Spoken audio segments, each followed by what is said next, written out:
Canal 44 y Red Radio Universidad de Guadalajara presentan Señal Informativa, Periodismo y Voz Ciudadana, con Sonia Serrano y José Ángel Gutiérrez. Señal Informativa, la noticia, donde estés. Bienvenidos. Es miércoles 20 de julio de 2016. Bienvenidos a la información. Por fallas en los procedimientos tras el nuevo sistema de justicia penal, la Fiscalía de Jalisco ha dejado en libertad a 7% de los detenidos en mes y medio de haberse realizado el cambio. Está listo el macrolibramiento de la zona metropolitana de Guadalajara. Debió pagarse 200 millones de pesos adicionales a ejidatarios para abrir la ruta de 30 kilómetros. El exalcalde priista de Tonalá, Antonio Mateos Nuño, buscará acudir ante el Tribunal de lo Administrativo en el Estado luego que el Congreso le fincó cargos. La detención del cantante Gerardo Ortiz sirve como precedente de que no habrá impunidad para quien incite a la violencia en contra de las mujeres e incurra en apología del delito, indica el fiscal de Jalisco. En Información Nacional se realiza la segunda mesa de diálogo entre el Gobierno federal y la Coordinadora Nacional de Trabajadores de la Educación. El tema es educación, pero a la reunión no se presentó el secretario de este ramo, Aurelio Nuño. Arribó a la Ciudad de México la caravana motorizada de los pueblos originarios de Oaxaca para la paz y la justicia. Protestan por el caso Nochixtlán y por la reforma educativa. En Información Internacional, fuerzas de seguridad en Oklahoma abatieron a un hombre que se proclamó mexicano y que intentó secuestrar un autobús para huir de la justicia. Donald Trump fue ungido en forma oficial como candidato a la Casa Blanca por el Partido Republicano en sesión, donde se clama por la unidad. Y en los deportes, a pesar de no ser favoritos, los rojinegros del Atlas podrían dar una sorpresa en el torneo, asegura el delantero Martín Barragán.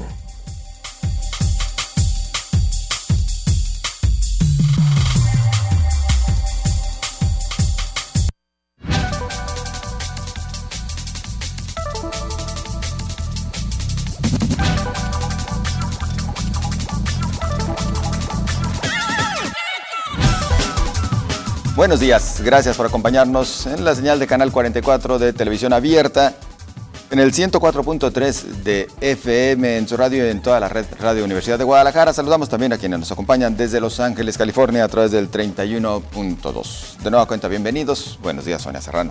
Muy buenos días, José Ángel Gutiérrez. Estamos listos para comenzar con lo más importante de la información. El Centro Universitario de Tonalá firma un convenio de colaboración con el Instituto de Transparencia para que estudiantes puedan realizar sus prácticas profesionales en este organismo.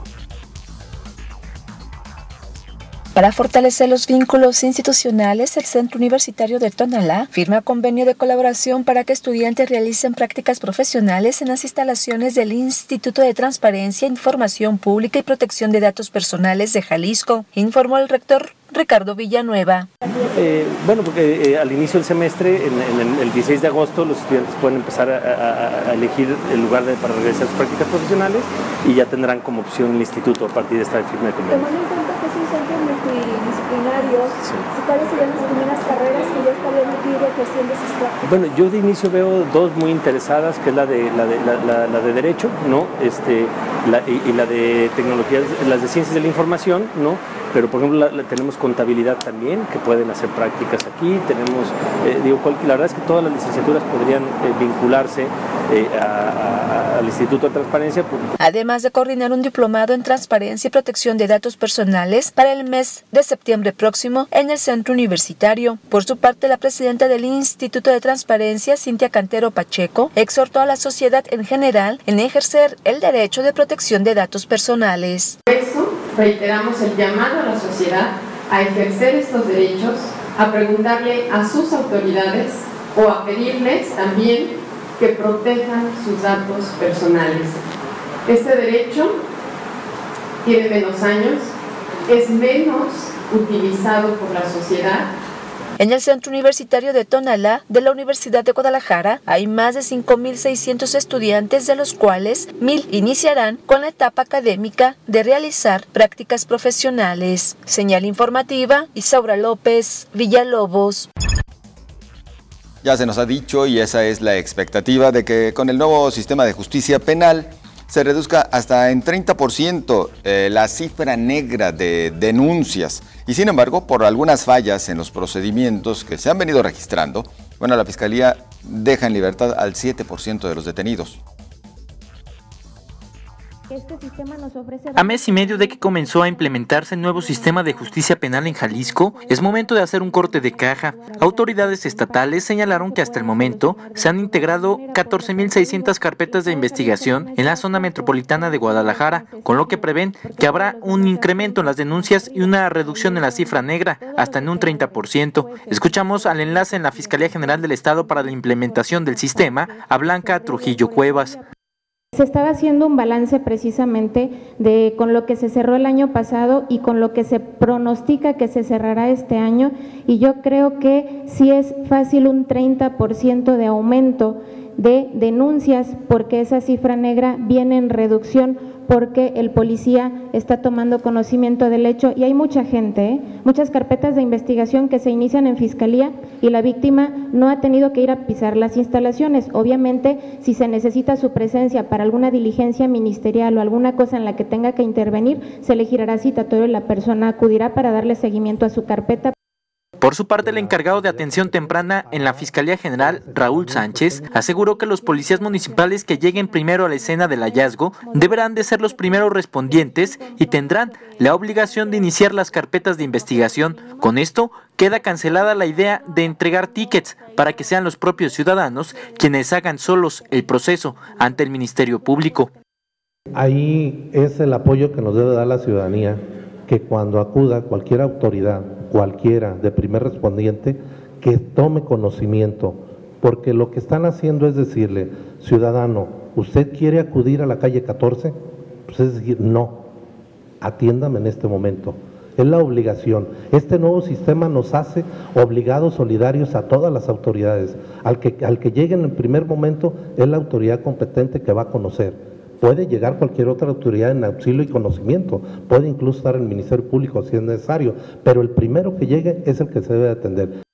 Por último, la funcionaria encargada en el área de investigación para el nuevo sistema de justicia penal en la Fiscalía aseguró que del universo total de personas detenidas han tenido que liberar al 12% debido a la falta de elementos para conservar a las personas imputadas en cárcel preventiva. Es más, de ese 12% liberado, la mitad se debe a detenciones arbitrarias que no son acreditadas por los uniformados.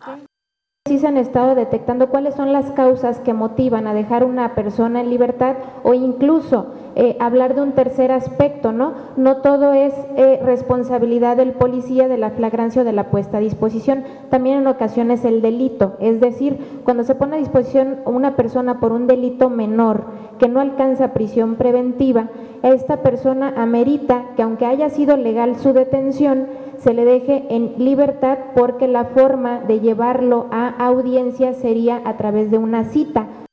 El sistema de justicia penal acusatorio inició el 31 de mayo en la zona metropolitana de Guadalajara. Hasta el momento se han hecho casi 200 audiencias, se han resuelto 771 casos por métodos de justicia alternativa y solo 4 han llegado a los juicios orales. Con imágenes de Antonio Campos para Señal Informativa, Omar García. Bueno, un largo camino todavía le queda a Jalisco y en general a nuestro país para implementar de manera plena este nuevo sistema de justicia penal.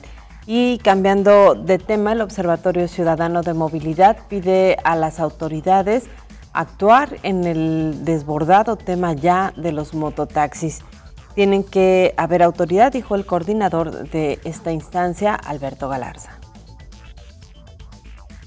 En la ciudad se calcula que a diario circulan 6,000 mototaxis.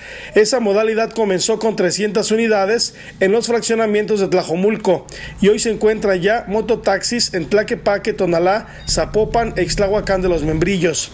Por ello, es urgente que el gobierno estatal asuma su autoridad y defina el tipo de vehículo que reemplazará a las inseguras motocicletas, afirmó el coordinador del Observatorio Ciudadano de Movilidad y Transporte, Alberto Galarza Villaseñor. Pero que hoy la población que utiliza estos servicios no cuenta con absolutamente ninguna certeza jurídica en caso de accidente, no cuenta con una unidad que sea segura para sí mismo, ni siquiera para el operador, para el chofer. Y tercero, son vehículos sumamente contaminantes y que pues están dando también al traste con la ya precaria calidad del aire que tenemos en el área metropolitana de Guadalajara. El problema lo han dejado crecer y hoy está desbordado y amenaza con llegar hasta el centro de Guadalajara, expuso el titular del Observatorio de Movilidad.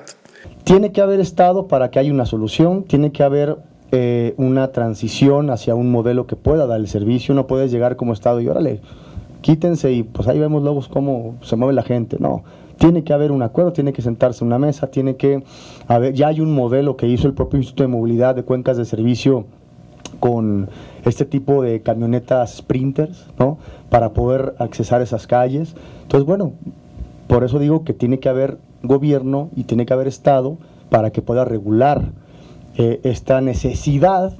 Unidades de mototaxis se han visto trabajar ya en el Cerro del Tesoro, en la estación de la línea 1 del tren ligero, así como en la estación Tetlán de la línea 2 del tren eléctrico.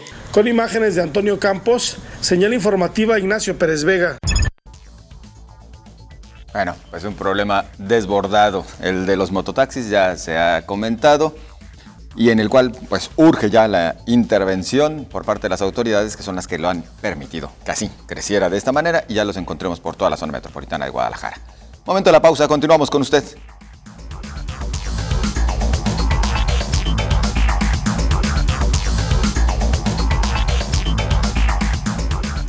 Al regresar, amenaza la FEU con volver a cerrar Periférico y Parres Arias si no se resuelve el problema vial en la zona.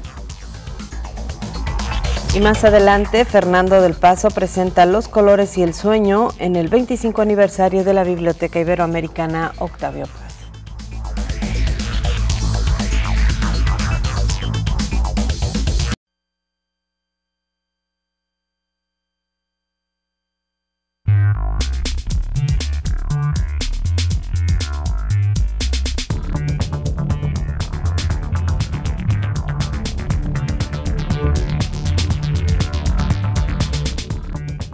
Hace algunas semanas, estudiantes de la Federación de Estudiantes Universitarios realizaron una protesta en el cruce de la avenida Parres Arias y el Periférico. Esto porque el descontrol que hay en esta zona hace que sea un punto muy peligroso para los estudiantes de los centros universitarios y de pues otras instalaciones de la casa de estudios que hay en esta zona. Sin embargo, la autoridad no ha hecho caso a esta situación, por lo que advierten que realizarán otras protestas.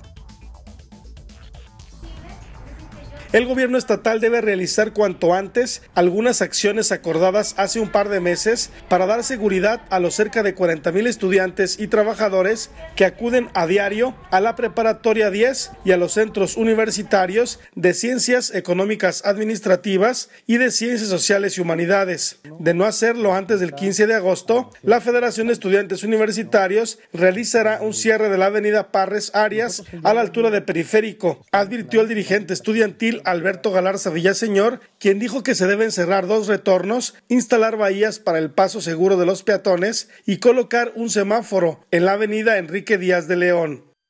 Si el 15 de agosto no existe ya la intervención mayor en esta zona, vamos a tener de nueva cuenta que emplazar al gobierno, porque no vamos a permitir que un solo carro pase por la zona. O sea, tendremos que cerrar una arteria principal de la ciudad para ver si ahora sí el gobierno entiende la necesidad de que hoy, después de 4 atropellados en la zona, después de que en la preparatoria número 10 se dio uno de los accidentes más escandalosos y más lamentables en la historia de este estado del transporte público, donde murió María Fernanda Vázquez, donde 2 compañeros universitarios quedaron lesionados de por vida. Alberto Galarza señaló que el Ayuntamiento de Zapopan y la Secretaría de Movilidad han hecho su parte para dar más seguridad en el cruce de Periférico y Parres Arias. Sin embargo, a quien le corresponde realizar las obras pendientes es a la Secretaría de Infraestructura y Obra Pública. La propuesta es que se tiene que poner un semáforo más en Avenida Enrique Díaz de León para que pueda haber vuelta a la izquierda y eliminar las orejas que hoy existen en esa zona. ¿Por qué eliminar las orejas? Un estudiante que quiera cruzar del Cush Belénes al Cusea, tiene que pasar por 1, 2, 3, 4 cruces de riesgo para cruzar una calle que no mide más de 10 metros. Para ingresar y salir al norte del Cusea, solo existe la avenida Parres Arias, por lo que es necesario ampliar la avenida Enrique Díaz de León. Con imágenes de Antonio Campos, señal informativa Ignacio Pérez Vega. Y acerca de esta necesidad de obras de desahogo del tránsito vehicular en esta zona ya mencionada, Parres Arias y Periférico, responde el Ayuntamiento de Zapopan. Dice simplemente que corresponde al gobierno estatal y federal e incluso a la propia Universidad de Guadalajara resolverlo. Ante la situación caótica que se vive entre automovilistas y peatones en la zona de Periférico y Parres Arias, junto al Centro Universitario de Ciencias Económico-Administrativas, las obras de señalización, peatonalización y las vialidades que desahoguen el tránsito en la zona, como la culminación de la avenida Enrique Díaz de León hasta Periférico, se realizarán entre el gobierno estatal, municipal y algunas acciones corresponderán a la Universidad de Guadalajara, según explicó el alcalde de Zapopan, Pablo Lemus Navarro.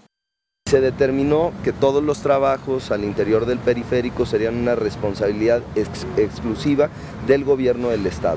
El paso peatonal, el semáforo y la posibilidad de generar un nodo vial en la zona que pudiera deprimir Parres Arias o Periférico según dieran los estudios técnicos.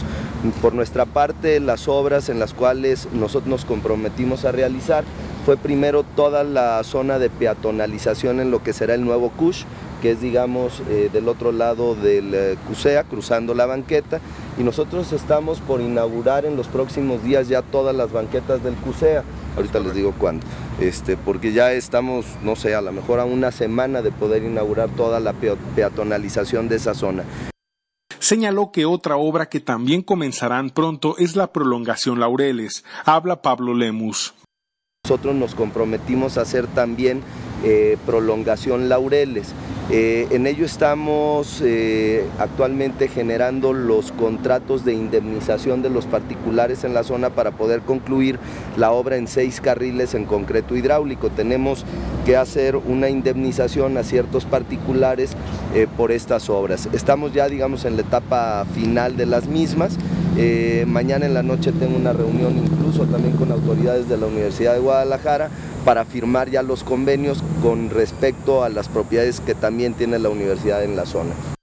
El presidente municipal de Zapopan fue entrevistado luego de que dio inicio una etapa más en el nodo vial siglo XXI para incorporar vehículos de Periférico hacia la avenida Vallarta. Con imágenes de Juan Luis Hernández, señal informativa Edgar Olivares González.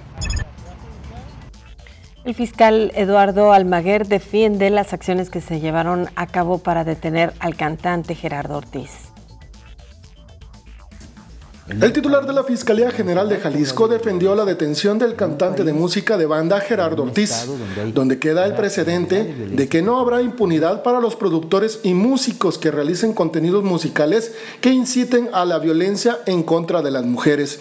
Eduardo Almaguer, titular de la Fiscalía, señaló que el cumplimiento de la orden de aprehensión en contra del cantante no es un referente para evitar la libertad de expresión, sino que ayuda a evitar que músicos realicen canciones que dignifiquen eventos violentos de las bandas del crimen organizado o cárteles de la droga, ya que incitan a generar violencia. Escuchemos parte de la postura de la Fiscalía General en voz de su titular, Eduardo Almaguer. En un país que tenemos un alto grado de violencia, en un país y en un estado donde hay una gravedad de violencia contra las mujeres, en un estado donde decretamos una alerta de género, estamos haciendo un gran esfuerzo porque es un tema cultural, educativo, criminal o delictivo, pero un gran esfuerzo para disminuir esta violencia contra las mujeres.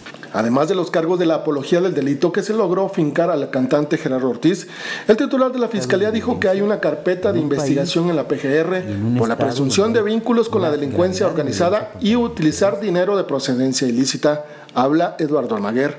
Y lo describo por si alguien no lo tiene con mucha claridad el mensaje. El mensaje es un homicidio en contra de un hombre, una tortura en contra de una mujer, posteriormente colocarla en la cajuela de un vehículo, prenderle fuego y luego de manera sarcástica y con gran impunidad evadir la acción de la justicia. Ese contenido es un contenido, desde nuestra opinión, que debe de ser sancionado. Él y el productor son responsables de ese contenido, por eso se ejercitó acción penal. Por último, el fiscal mencionó que se sabía que se fijaría una fianza para que el cantante continuara con su proceso en libertad, pero destacó que se trabaja para evitar la impunidad.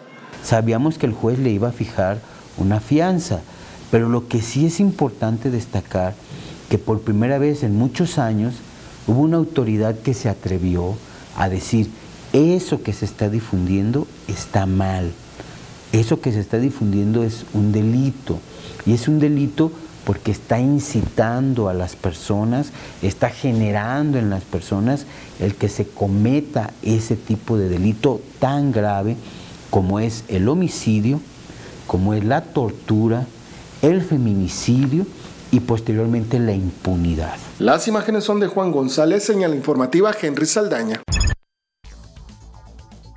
Digámoslo de otra manera, me van a extrañar, dice el fiscal después de estas acciones, pues que tratan, sí, dice, de marcar la diferencia, pero que al final, por lo menos en redes sociales, le trajo muchos comentarios en contra porque decían, no, bueno, hay muchos delincuentes que nos preocupan más en estos momentos que un cantante grupero. Claro, lo cual a mí me parece que no tendría que ser un factor para que no se actúe en este caso. A ver, por supuesto que todos queremos que se actúe contra todos los delincuentes, pero no puede pasarse por alto lo que sucedió en torno a este video de Gerardo Ortiz. Sé que genera mucha polémica acerca de si en realidad impacta o puede ser una inspiración para que alguien cometa un delito lo que ahí sucede. Me parece que normalizar la violencia y llevarla incluso al entretenimiento de esta manera, sé que hay películas, sé que hay un montón de expresiones en donde también se da y no sucede nada,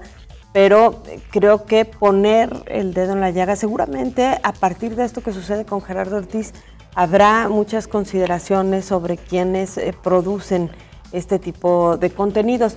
Y la otra parte que a mí me parece que sigue siendo el gran pendiente que nos deja el fiscal y que ojalá exista pronto una explicación sobre los posibles vínculos que este cantante pueda tener con la delincuencia organizada en virtud de los antecedentes que hay en la finca en la que se grabó este video y también en los contenidos de algunas canciones de este cantante que reproducen la vida del crimen organizado. Entonces, o que la cuentan más bien. Entonces, me parece que no es tan grave que se esté actuando.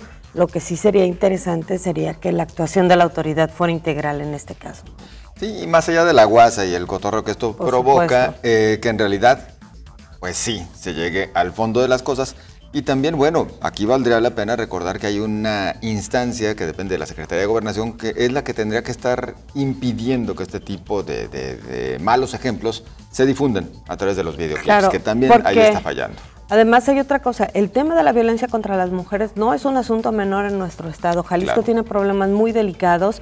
Se saca una alerta de violencia de género a regañadientes con un gran esfuerzo, por cierto, del fiscal general, que quienes estuvieron en los trabajos admiten que fue clave la intervención de Eduardo Almaguer, porque había una gran resistencia de algunos secretarios, incluso del gabinete, para que esta alerta saliera. Él fue de alguna manera el que respaldó el trabajo que venía haciendo Erika Loyo, la titular del Instituto Jalisciense, pero que luego José Ángel no ha tenido mucho con los ayuntamientos, aguas con eso. Entonces, si no se están implementando las acciones que implica esta alerta, el problema de la violencia contra las mujeres sigue siendo una losa muy pesada para Jalisco.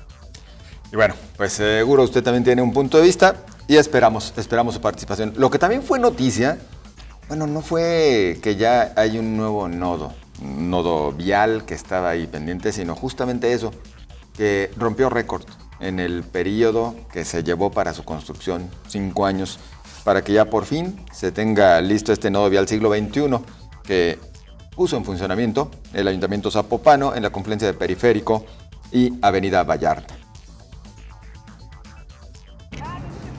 El gobierno municipal de Zapopan puso en funcionamiento una nueva sección del nodo vial siglo XXI que se abrió en octubre pasado, esto en la confluencia de Periférico y la avenida Vallarta. El alcalde de Zapopan, Pablo Lemus Navarro, explicó que esta obra, en la que se invirtieron 30 millones de pesos, da conectividad en la zona y beneficia a quienes acuden a Ciudad Granja, la ciudad judicial y el estadio OmniLife. Con esto se puso en marcha la lateral oriente de Periférico para que los automovilistas que tomen esta vialidad desde el nodo vial siglo XXI puedan acceder a la avenida Vallarta. Esta apertura permite la incorporación de Ciudad Granja hacia Periférico y a la avenida Vallarta, en un tramo de 628 metros cuadrados, según explicó la autoridad municipal. Lemus dijo que si el equipo Chivas quiere un acceso más directo al estadio, lo deben construir ellos mismos. Aún así, esta obra beneficia al desahogo de tránsito para los aficionados que acuden al inmueble. La voz es de Pablo Lemus Navarro.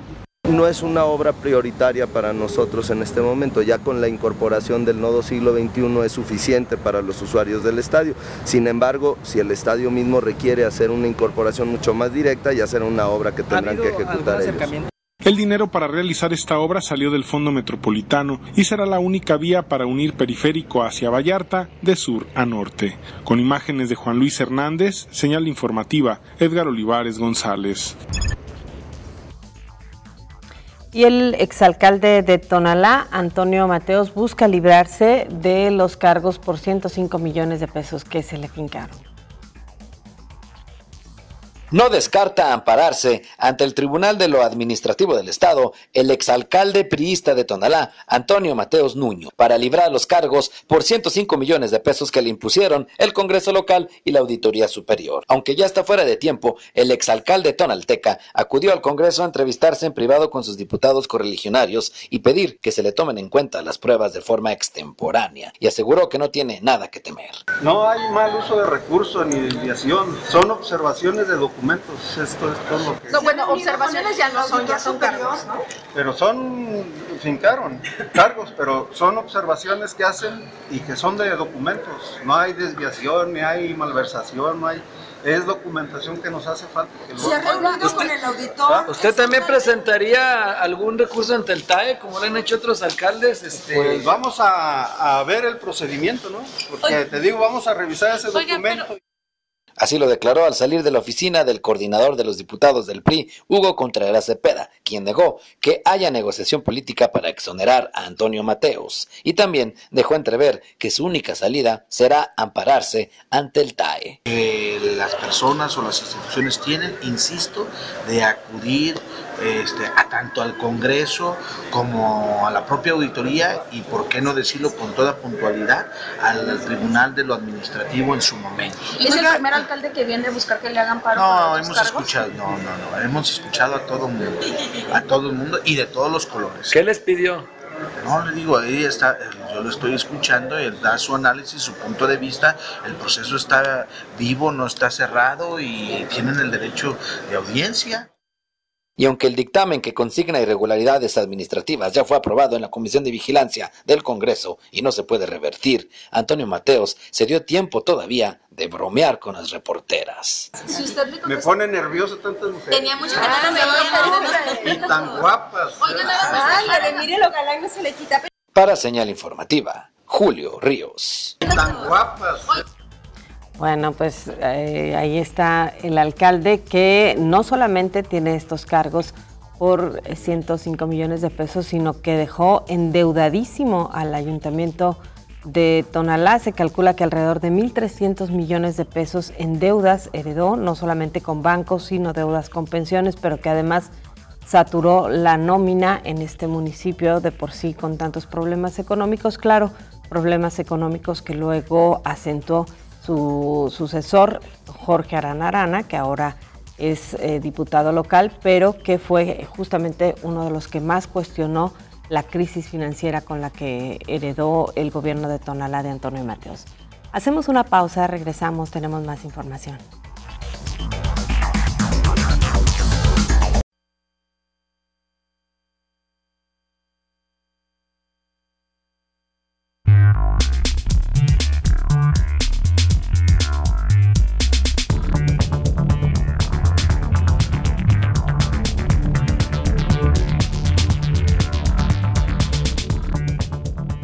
Gracias por continuar con nosotros en Señal Informativa. Vamos a más información. El Congreso del Estado firmó un convenio con 6 empleados. Ello para que se conformen con la mitad del dinero que habían ganado por medio de demandas laborales. Estos empleados fueron despedidos en anteriores legislaturas y demandaron al Congreso. Finalmente obtuvieron laudos a su favor para ser reinstalados en sus empleos y recibir indemnizaciones millonarias. La diputada presidenta de la Comisión de Administración, María Elena de Anda, aseguró que la dirección jurídica del Congreso logró sensibilizar a estos empleados, quienes se conformaron con la reinstalación y la mitad del dinero que habían ganado en tribunales. Esto significó un ahorro, dicen, de 1,5 millones de pesos, según lo declara la diputada. Sino que el laudo así te lo había marcado. Las reinstalas y les pagas. Pero aparte, la oficina de jurídico combinó con los trabajadores y sí, aceptaron el 50%. Inclusive hubo un trabajador que dijo: a mí no me des nada, me regreso. Uno de los 6 no está percibiendo un solo centavo y se regresó. Ya estaban trabajando, inclusive, ya están trabajando. 6 de muchos casos que todavía siguen pendientes ahí en el Congreso del Estado. Y bueno, los trabajadores dicen: me regreso a mi empleo, regreso a mi área laboral y ya con un dinerito extra. Así las cosas allá en el Congreso local.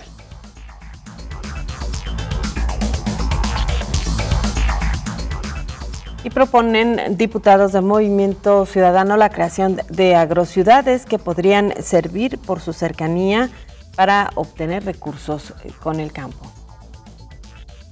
Para Jalisco.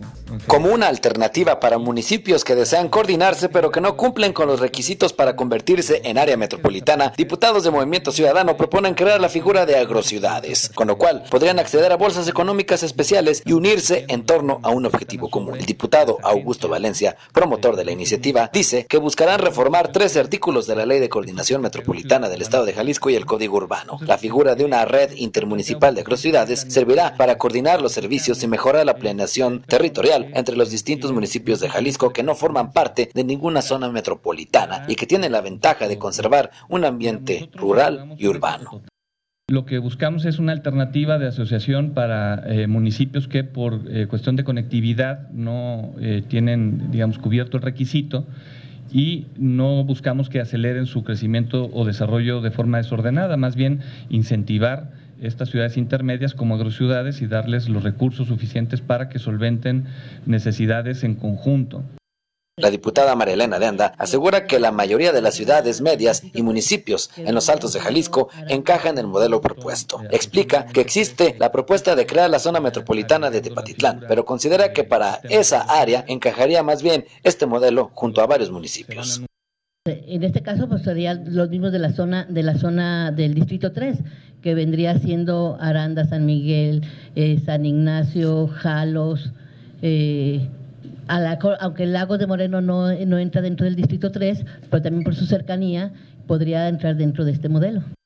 Antes de aprobar la iniciativa se realizará, como ha sido costumbre en el Congreso, un foro con académicos, legisladores y presidentes municipales de las posibles agrociudades para que conozcan el tema. Con imágenes de Arturo Díaz, para Señal Informativa, Julio Ríos. En otra información, al Ayuntamiento de Guadalajara lo liga más que una relación laboral con la restauradora y jefa Carla Jáuregui, encargada de la recuperación de la Minerva, ya que una integrante del equipo de esta es nada menos que la hija del actual presidente municipal de Puerto Vallarta, Arturo Dávalos Peña, también del partido Movimiento Ciudadano.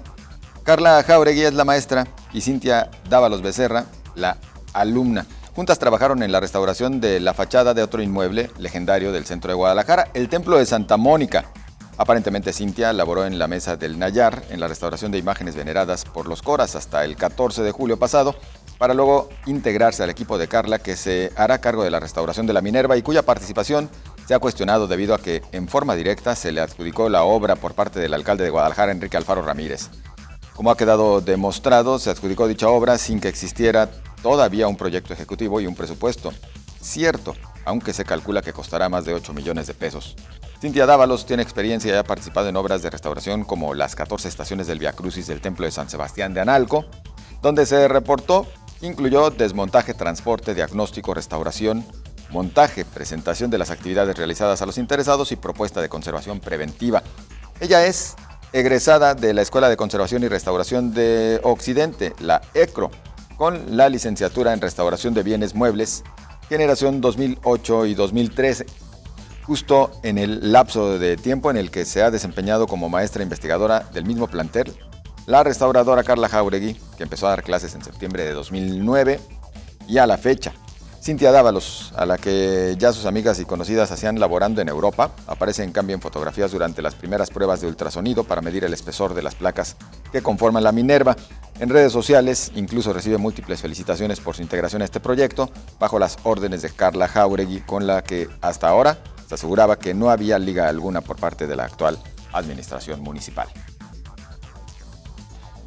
Bueno, y en ese sentido, Sonia, lo que sigue causándole bastante ruido al Ayuntamiento de Guadalajara es justamente el hecho de que no se haya abierto a licitación pública, si bien no lo era una obligación, ley, claro. no lo obliga la ley, pues para que las cosas fueran un poquito más transparentes. Sí. Y ahora ya se le trata también de vincular el asunto con esto, con un posible nuevo conflicto de interés por ser la hija de otro alcalde. Siempre cuando no hay transparencia en los procedimientos se corre este riesgo. Es decir, si la ley prevé que no todas las asignaciones tengan que ser a través de una licitación, sino que cuando se trata de algo tan especializado como pudiera ser una restauración, puedas hacerlo por una adjudicación directa, esto no te exime de la obligación de transparentar y sobre todo justificar por qué se hizo de esta manera, que es la parte que nos sigue debiendo el gobierno de Enrique Alfaro. ¿Por qué se decide que sea esta restauradora y cuáles son las características que pudiera tener su trabajo como para pensar que no hay otras personas que puedan desempeñar este trabajo y que por lo tanto no pudo someterse a una licitación? Y si después de esto empiezan a encontrarse ingredientes como este, entonces por el monto que se ha manejado, por la falta de transparencia, por supuesto que todos podemos pensar mal acerca de esta asignación. Ellos habían insistido en que ni siquiera conocían a esta restauradora, pero bueno, este es un ingrediente que nos hace pensar que también en ese sentido podrían no estar siendo lo suficientemente transparentes. Y reiterando sobre todo eso, pues el que se sigue encontrando o si se sigue interpretando como que pudiese haber o conflicto de interés o en particular, bueno, ahora sí la intención de ayudar a los cuates, que es lo que le ha pesado bastante al Ayuntamiento Tapatío. Por supuesto, porque además, José Ángel, siempre cuando creas una empresa o creas un esquema para ayudar a personas conocidas o para darle negocios a personas conocidas, pues ya resulta muy complicado saber si el costo fue el correcto, si la obra era la necesaria, si quien prestó el servicio era la persona indicada, porque por supuesto ya se contamina con esta parte. Así que el problema es que tampoco podremos esperar seguramente muchas aclaraciones, porque son temas que de pronto a las autoridades no les gusta tocar. Así es. Bueno, y continuamos con más información. Fernando del Paso presenta Los colores y el sueño, esto en el marco del 25 aniversario de la Biblioteca Iberoamericana Octavio Paz. Como parte de la conmemoración del 25 aniversario de la fundación de la Biblioteca Iberoamericana Octavio Paz en el edificio del Colegio de Santo Tomás, su director Fernando del Paso, Premio Cervantes 2015, lanzó su nuevo libro de poesía para niños, Los colores y el sueño. La escritora Carmen Villoro fue la encargada de hacer la presentación de esta obra, a la cual calificó como un pedacito de la parte más lúdica de la escritura de Fernando del Paso. Resaltó que su poesía está conformada de aromas, sabores, tonos, timbres, de matices de luz y texturas que acarician. Nos invita a probar los colores con los que está pintado el mundo. De blanco, la ligereza. De rojo, la pasión. La gentileza de negro y la inmensidad de azul. Las letras de Fernando del Paso cobran vida, tienen personalidad, como la pobre y exigida A la que más le vale ser ambiciosa y tenaz. Carmen Villoro informó que Los Colores y el Sueño será el nuevo habitante del programa de fomento a la lectura Letras para Volar de la Universidad de Guadalajara. El escritor de 81 años, enfermo de la garganta, acudió al acto. Como director de la Biblioteca Iberoamericana desde 1992, destacó el acervo cultural de la lengua española que se reúne en el edificio en el que se fundó la Universidad de Guadalajara en 1925. Un lugar como este,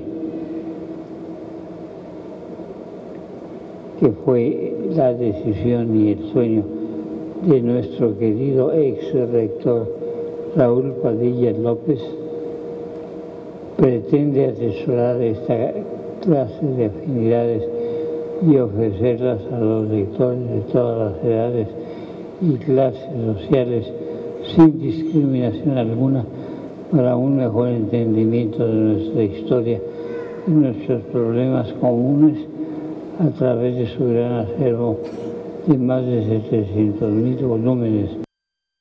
Entre sus servicios, la Biblioteca Iberoamericana Octavio Paz cuenta con un área infantil en la que existen alrededor de 8,000 títulos, así como un área para personas con discapacidad. Al mes recibe en promedio 12,200 visitantes, más de 2,000 niños y 40 personas con discapacidad. En su 25 aniversario se inauguró el primer préstamo externo, el cual se hizo a la niña Susana Ramírez, usuaria frecuente de sus servicios. Con imágenes de Antonio Campos, señal informativa Georgina García Solís.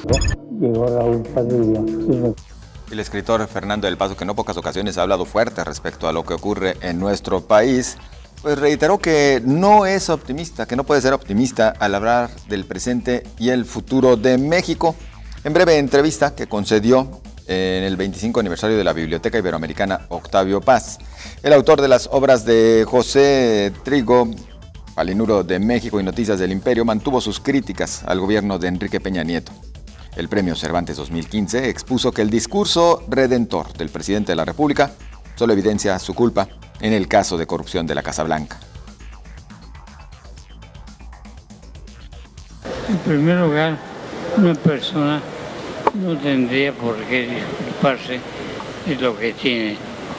Disculparse significa que considera ella misma, se considera culpable, un hecho culposo de ser dueño de esa residencia, según él, no según yo, puesto que tiene que disculparse. Apegado al discurso combativo que ofreció cuando recibió el Premio Cervantes 2015, el escritor de 81 años recordó que los problemas de México no son únicamente de los gobernantes.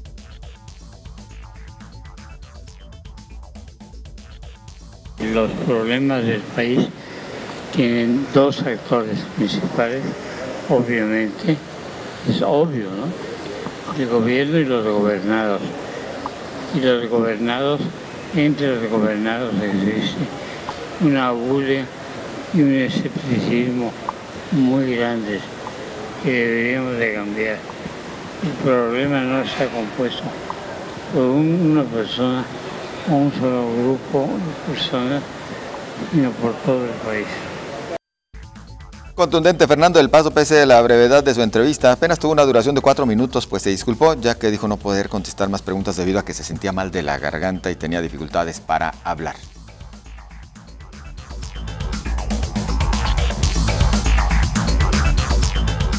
Momento de la pausa, continuamos con usted, no se vaya.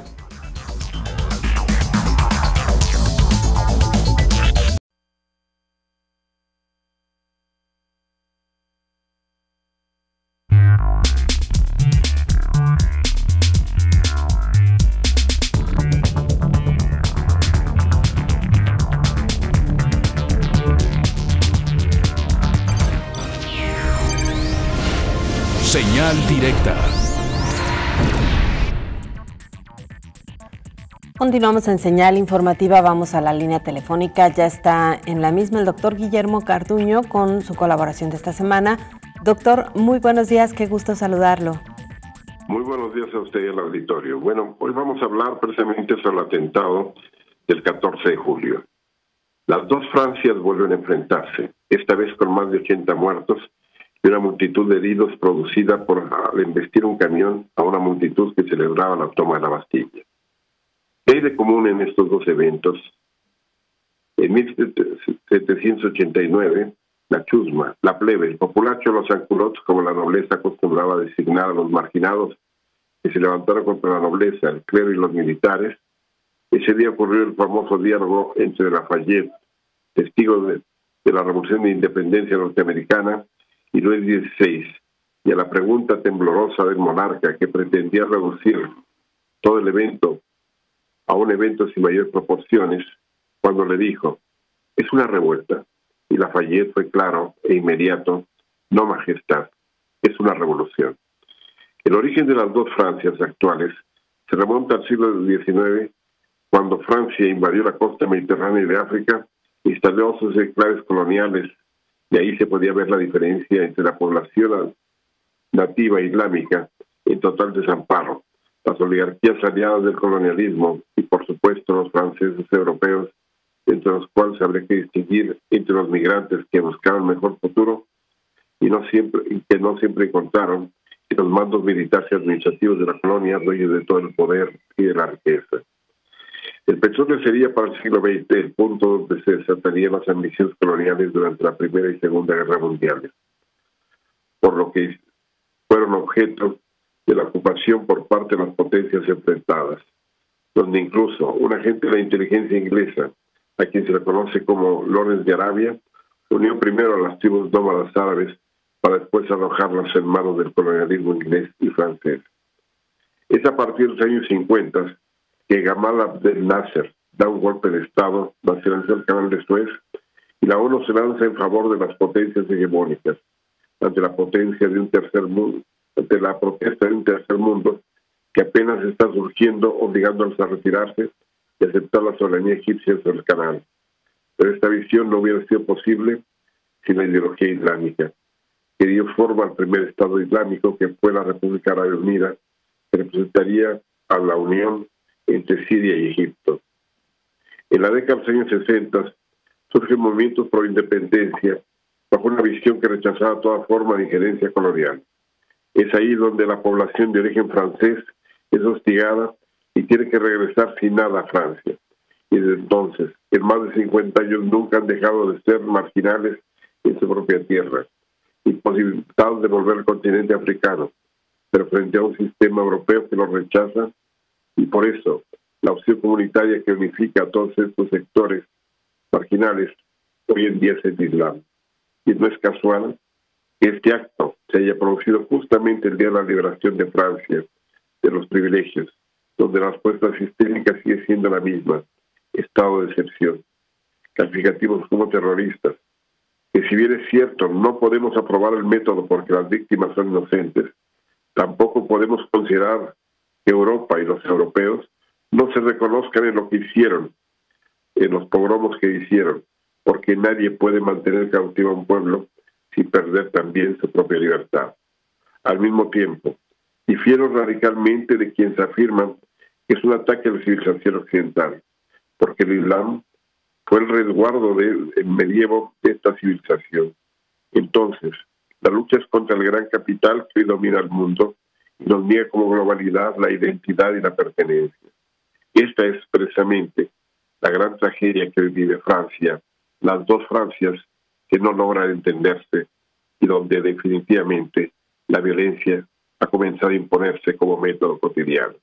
Hasta aquí y lo mejor del mundo para todos. Buen día.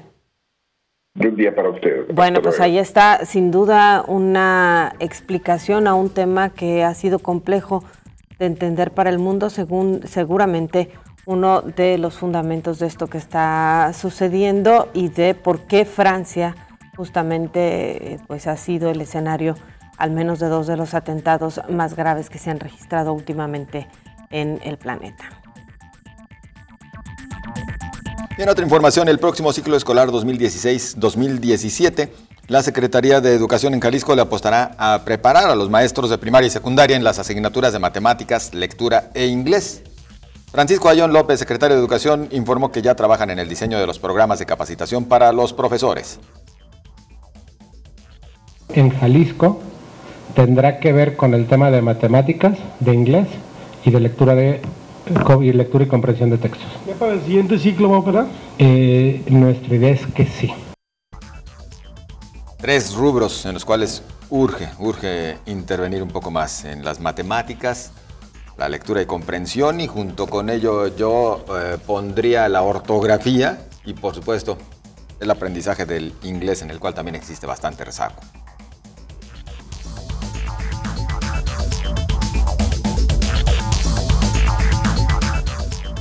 Y bueno, apenas hace un par de días se anunciaba ya la conclusión del primer tramo del macrolibramiento. Bueno, pues ya está lista también la caseta de cobro. Será de 44 pesos la tarifa que se tendrá que pagar por el uso de los 30 kilómetros que serán abiertos.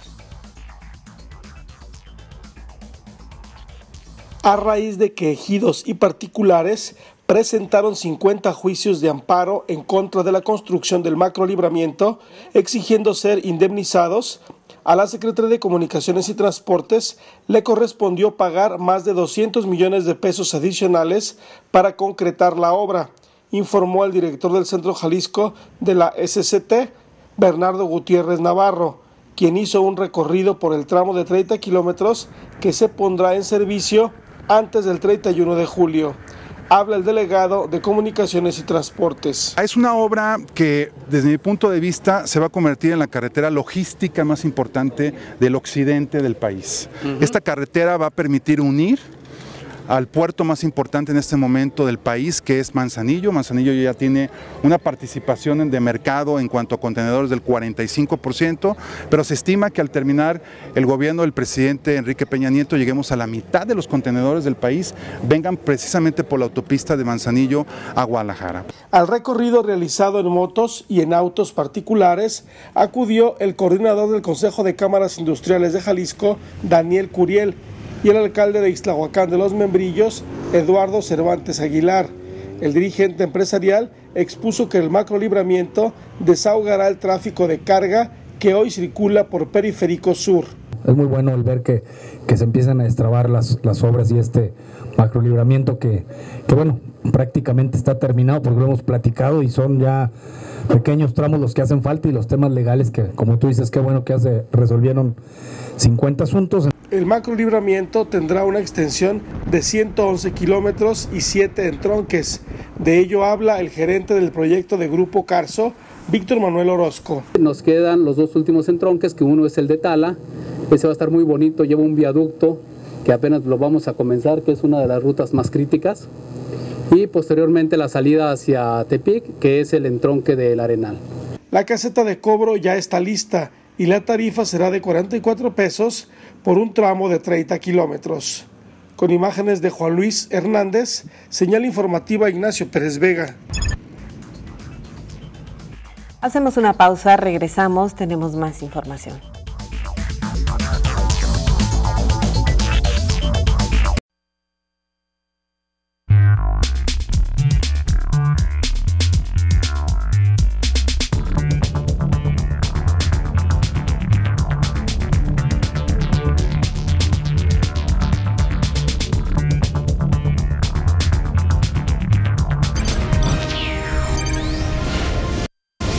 Señal nacional. Al inaugurar el Foro Internacional Equidad para las Víctimas en el debido proceso, el presidente Enrique Peña Nieto comprometió el respaldo del Gobierno de la República de impulsar junto al Congreso de la Unión una reforma al modelo de atención a víctimas que permita hacerlo más eficiente sin que favorezca a los delincuentes. El compromiso del mandatario vino luego de la demanda que hiciera Isabel Miranda de Wallace, presidenta de la organización Alto al Secuestro, sobre la operación de la Comisión Ejecutiva de Atención a Víctimas, que ha priorizado reparaciones del daño a presuntos delincuentes. El titular del Ejecutivo recordó que a partir de la publicación de la Ley General de Víctimas en enero de 2013, se fortaleció la coordinación para una mejor atención a quienes sufren de un delito. El Gobierno de México otorgó la Orden del Águila Azteca a Isabel Crowley, representante del Fondo para la Infancia de las Naciones Unidas, por su compromiso personal y profesional en la defensa de los derechos de la niñez. En un comunicado, la Organización de las Naciones Unidas precisó que con la distinción México también reconoció su trabajo para ayudar en los esfuerzos nacionales a favor de la niñez mexicana. La Orden Mexicana del Águila Azteca es la más alta distinción que se concede a los extranjeros en el país por servicios destacados prestados a la nación mexicana o a la humanidad y como reciprocidad a otros atributos otorgados en el extranjero a servidores públicos mexicanos. El gobierno mexicano lanzó la segunda ronda de licitaciones petroleras en el marco de la reforma energética de 2014 que abrió por primera vez desde 1938.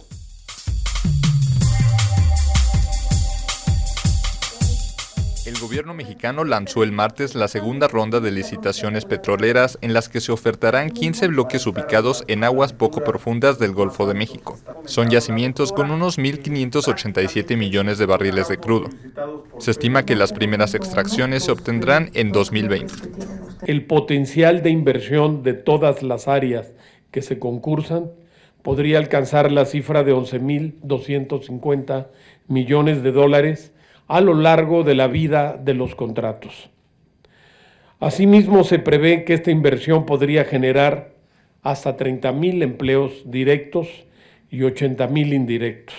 La inscripción de firmas se realizará entre agosto y diciembre y las adjudicaciones se conocerán en marzo de 2017.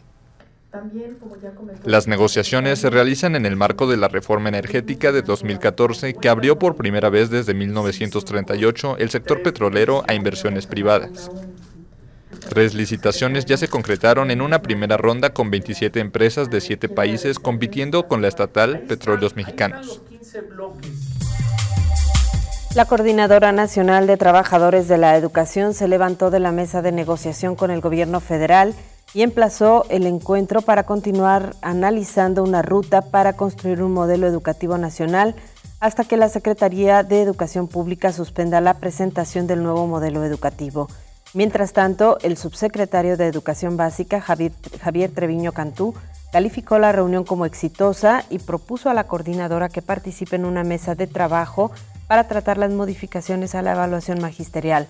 Tras una reunión que se extendió por casi 6 horas y en la que se abordaría precisamente la construcción de un nuevo modelo educativo, la Comisión Nacional Única de Negociación de la CENTE se levantó de la mesa de negociación tras no conseguir que la Secretaría de Educación Pública suspendiera la presentación del modelo educativo y propuesta curricular de educación obligatoria. Este encuentro estaba programado para hoy a las 11 de la mañana en las instalaciones de la dependencia.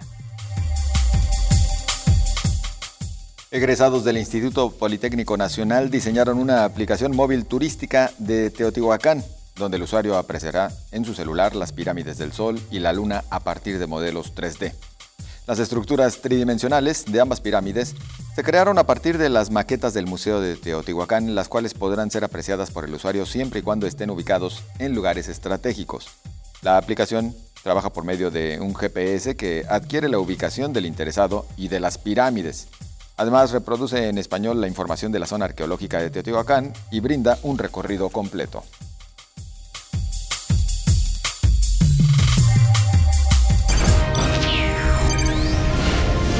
Señal internacional. El millonario Donald Trump dijo sentir un gran honor tras su proclamación este martes como candidato republicano a las elecciones presidenciales de Estados Unidos.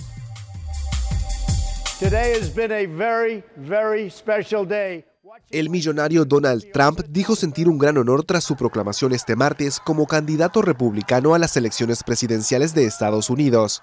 En un mensaje en video desde la Trump Tower de Nueva York, prometió ir hasta el final y ganar la Casa Blanca junto a su compañero de fórmula, el gobernador de Indiana, Mike Pence. Es un honor ir en la fórmula con el gobernador Mike Pence, quien es un hombre increíble y quien será un gran vicepresidente. Primero por votación y luego por aclamación, Trump fue elegido como el aspirante presidencial por los delegados reunidos en la convención partidista en Cleveland. En acalorada sesión, el Parlamento del Reino Unido aprobó la renovación de los submarinos nucleares. El Parlamento británico aprobó la renovación del programa de submarinos nucleares del Reino Unido. Una mayoría votó a favor de la renovación, que costará 37.000 millones de euros. El diputado del Partido Nacionalista Escocés George Kerevan preguntó a la primera ministra Theresa May si estaría dispuesta a autorizar un ataque nuclear que podría matar a 100.000 hombres, mujeres y niños inocentes. Yes. Sí, contestó May, y tengo que decirle al honorable caballero que lo principal de tener un sistema de disuasión es que nuestros enemigos sepan que estamos dispuestos a usarlo. El líder de la oposición, el laborista Jeremy Corbyn, defendió en cambio que el Reino Unido abandone el programa de armamento nuclear. Dio libertad de voto a sus parlamentarios. Londres planea construir 4 submarinos con capacidad nuclear para sustituir a los actuales Vanguard, un sistema defensivo que permitirá al Reino Unido afrontar amenazas procedentes de Rusia y Corea del Norte, según dijo May. En Glasgow, manifestantes pacifistas de la coalición para achatarrar los Trident recalcaron que estos submarinos están dotados con un tipo de armamento que no puede distinguir entre civiles y militares en una guerra. Y bueno, para ponerle más sabor a lo que sucede en Turquía, el presidente asegura que reinstaurará la pena de muerte si el Parlamento lo aprueba.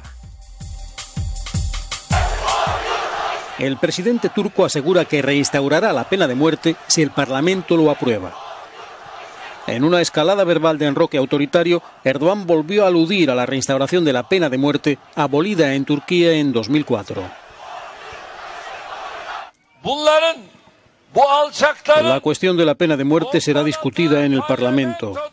Estos villanos bombardearon, y yo creo que los partidos políticos en el Parlamento tomarán la mejor decisión. Como autoridad que debe refrendarla, anuncio mi decisión de que si hacen tal movimiento, yo lo aprobaré.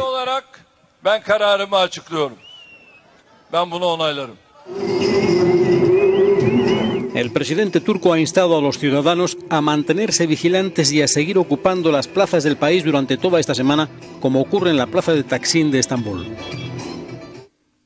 El gobierno turco ha difundido estas imágenes grabadas por las cámaras de seguridad externas del Palacio Presidencial. Son los bombardeos aéreos de los cazas de los sublevados en las inmediaciones de las instalaciones de la presidencia turca. En este clima se han reproducido en los últimos días actos de violencia contra minorías religiosas. 3 misiles tipo Scud fueron lanzados por Corea del Norte desafiando a Estados Unidos. Nuevo desafío de Corea del Norte. Lanza 3 misiles de corto y medio alcance al mar de Japón. Volaron entre 500 y 600 kilómetros, un rango capaz de alcanzar cualquier punto del territorio de Corea del Sur. Estos lanzamientos se producen después de que Estados Unidos impusiera por primera vez a principios de julio sanciones al líder norcoreano Kim Jong-un y a otros cargos del régimen por sus violaciones de los derechos humanos. La respuesta de Corea del Sur la dio su primer ministro Hwang Kyo-ahn. Corea del Norte no solo llevó a cabo una prueba nuclear, sino que ha lanzado misiles balísticos de forma continua este año, algo que sucedía muy raramente en el pasado. La amenaza a nuestra seguridad nacional ha crecido muy rápidamente en muy poco tiempo. Corea del Sur firmó con Estados Unidos el 8 de julio pasado un acuerdo para desplegar un escudo antimisiles para hacer frente a los programas armamentísticos de la vecina Corea del Norte.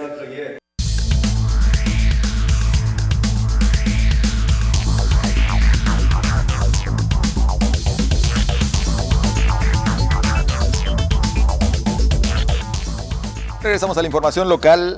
Bueno, siga los siguientes consejos. Siga los consejos que ahora nos ofrecen.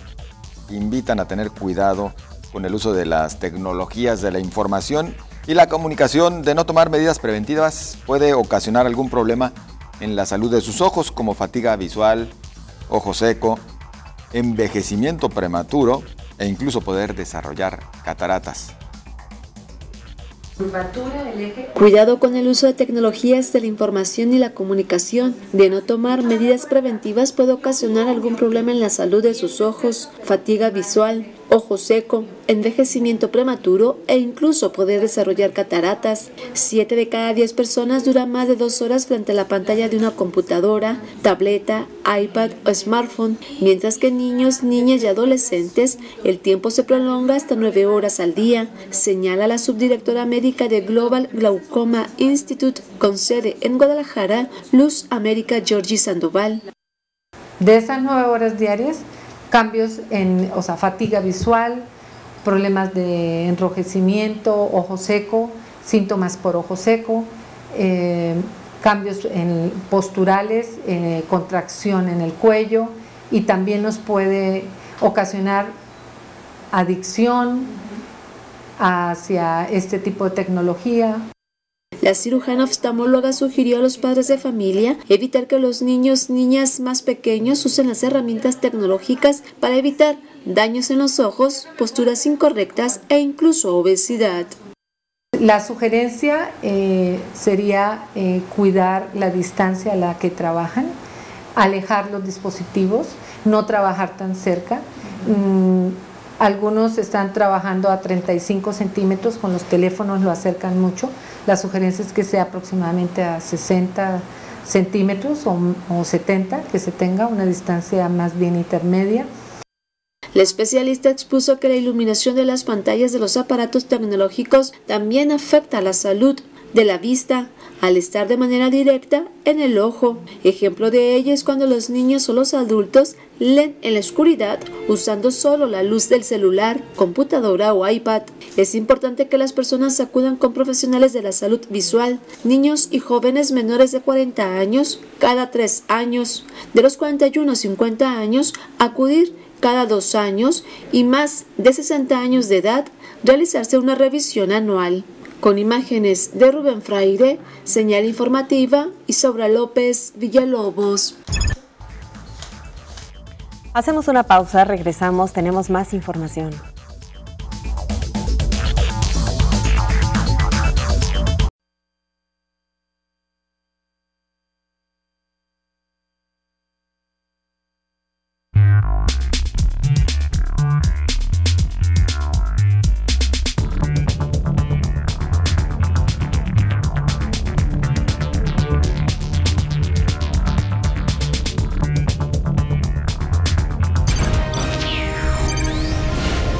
Señal deportiva.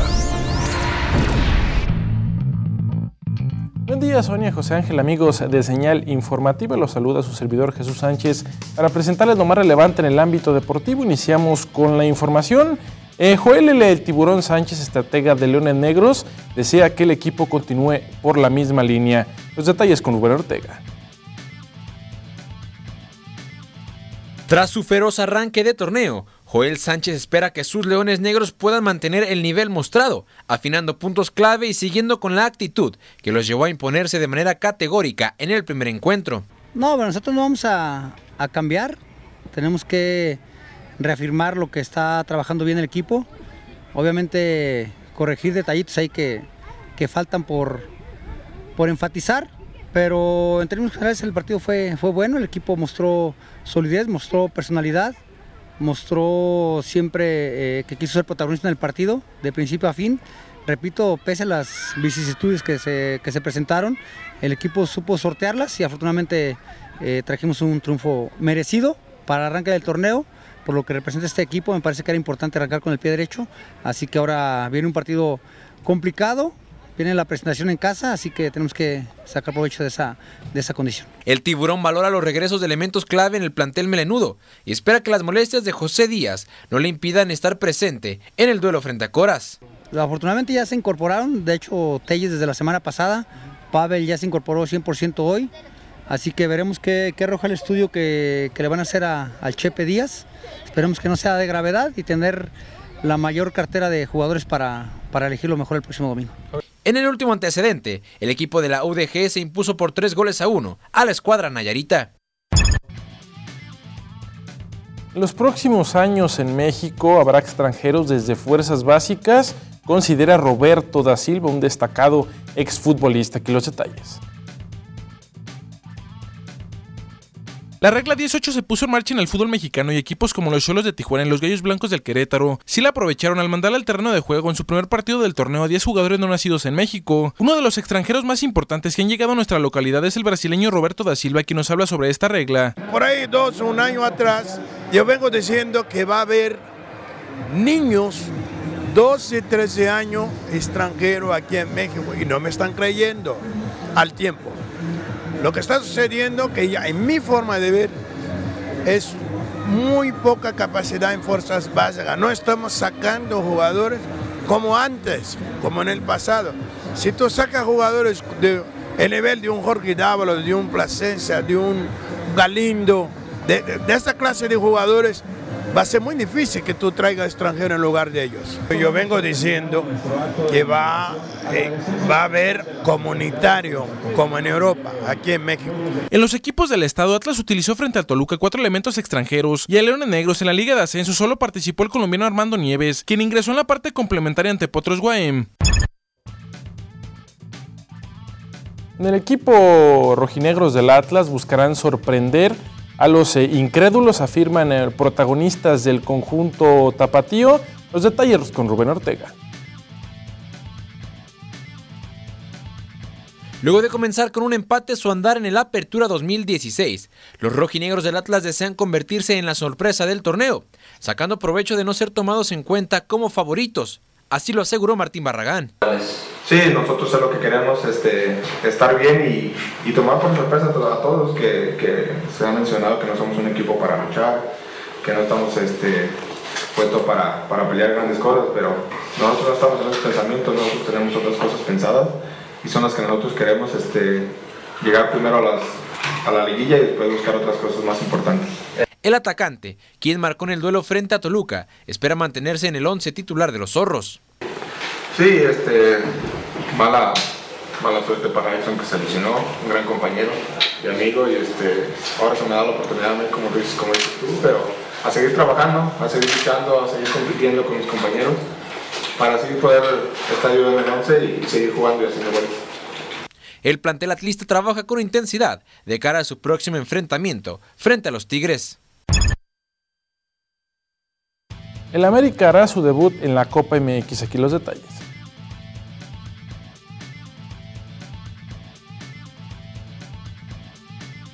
Regresó a la actividad de la Copa MX y este miércoles se contará con 4 partidos, entre ellos el debut de las Águilas del América en el certamen ante los Venados de Mérida a las 8:30 de la noche. Desde la primera edición del certamen hace 3 años, la escuadra azul crema no había participado. En otros duelos habrá clásico chiapaneco entre los Jaguares y los Cafetaleros de la Liga de Ascenso a las 21 horas. Por su parte, los Esmeraldas de León en duelo guanajuatense estarán recibiendo a los Toros del Celaya a las 7 de la noche. Además, en partido de equipos de la primera división a las 19 horas, los Gallos Blancos del Querétaro enfrentarán a la Franja del Pueblo en el Estadio La Corregidora. Por lo que se refiere a los equipos de la localidad, Chivas y Leones Negros descansarán esta jornada y arrancarán su participación hasta la próxima semana ante Jaguares de Chiapas y Cruz Azul respectivamente. En más de la primera jornada del torneo copero, en duelo de equipos de la Liga de Ascenso, Alebrijes de Oaxaca y Murciélagos de los Mochis empataron a 0. En otro compromiso, Juárez goleó 5-0 a los actuales monarcas de este certamen, a los Tiburones Rojos del Veracruz. Cruz Azul superó al próximo rival de los Leones Negros en la Liga de Ascenso, a Coras Tepic 2-0, y en el último compromiso de lo que fue la actividad del día de ayer, los Xolos de Tijuana superaron 3-0 a los Diablos Rojos del Toluca. La selección de fútbol de Brasil no teme a depender de Neymar durante los Juegos Olímpicos de Río de Janeiro. Aquí los detalles. El fútbol brasileño apuesta a la Neymar dependencia.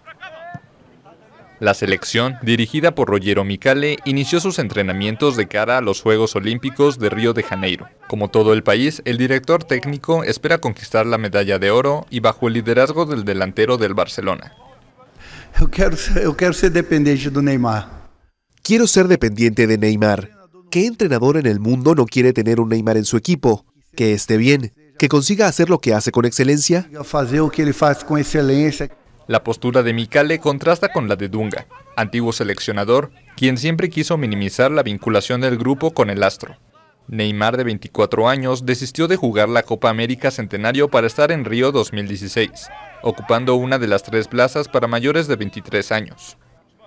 El crack fue subcampeón olímpico en Londres 2012 cuando Brasil cayó en la final ante México. El ciclista británico Mark Cavendish se retiró de la Tour de Francia luego de presentar fatiga en los últimos días. Los detalles con Ricardo Sotelo. A solo 5 fechas para el término de la Tour de Francia, el pedalista Mark Cavendish anunció que dejará la competencia debido al desgaste producido en las últimas etapas y llegar en mejores condiciones a los Juegos Olímpicos de Río 2016. La baja del británico se dio en el día de descanso de la Tour, previo a la persecución en los Alpes. Considerado como uno de los ciclistas con mejor sprint, Cavendish regresará a Inglaterra para después viajar a Brasil, donde competirá en la prueba del Omnium. Con la partida del inglés, se va uno de los perseguidores más ganadores de las últimas ediciones de la Tour de Francia, ya que 4 de las actuales 16 fechas fueron ganadas por él. El Comité Olímpico Internacional anunció que postergará su decisión sobre la suspensión de la delegación Rusia para Río 2016. Aquí los detalles.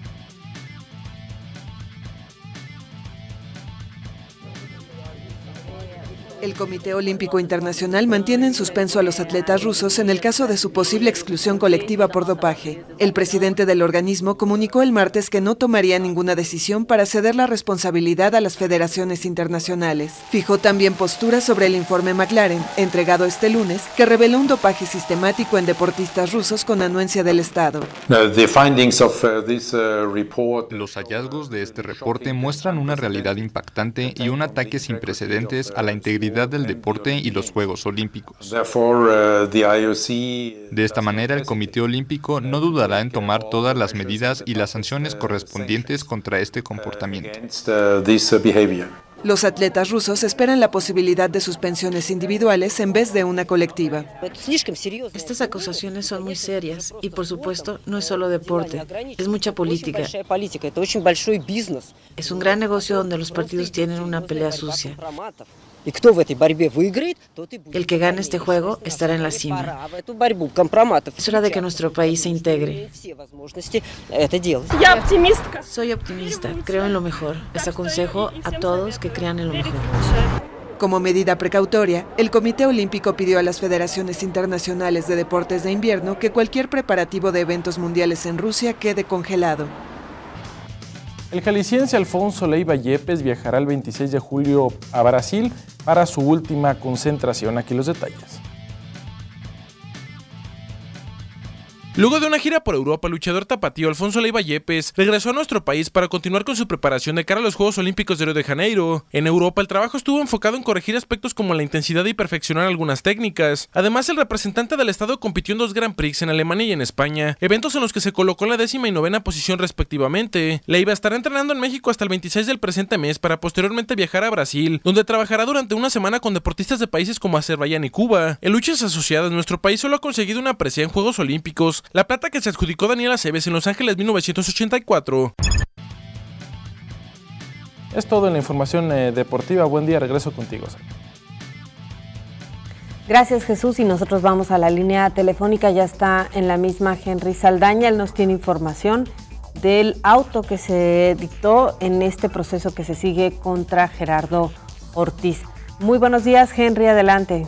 Hola, ¿qué tal? Muy buenos días, Sonia, un gusto saludarlos. Y efectivamente, pues entre la madrugada y la noche de este martes, pues bueno, el juzgado segundo de lo penal de Puente Grande, pues dictó el auto de formal prisión en contra de César Gerardo Ortiz Medina, quien tendrá que ir a firmar cada lunes precisamente al penal de Puente Grande, debido a que este juez de lo segundo de lo penal, pues bueno, le encontró algunas diligencias precisamente en torno al delito que se le persigue, el delito de apología del delito. En estos momentos tendremos que ir a dar, a buscar la información sobre la situación penal que se encuentra César Gerardo Ortiz Medina, este cantante de banda que fue detenido el 16 de julio en el Aeropuerto Internacional de Guadalajara,